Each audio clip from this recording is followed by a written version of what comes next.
আমার মধ্যে দারুণ একটা পরিবর্তন খেয়াল করছি।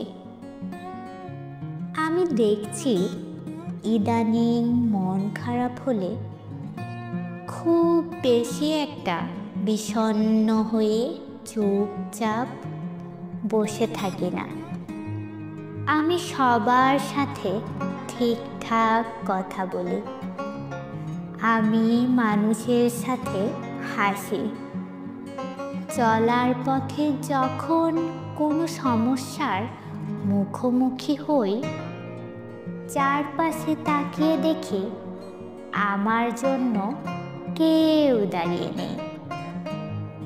তখন আমি একাই সেই সমস্যার মোকাবেলা করি অথবা এড়িয়ে যাই।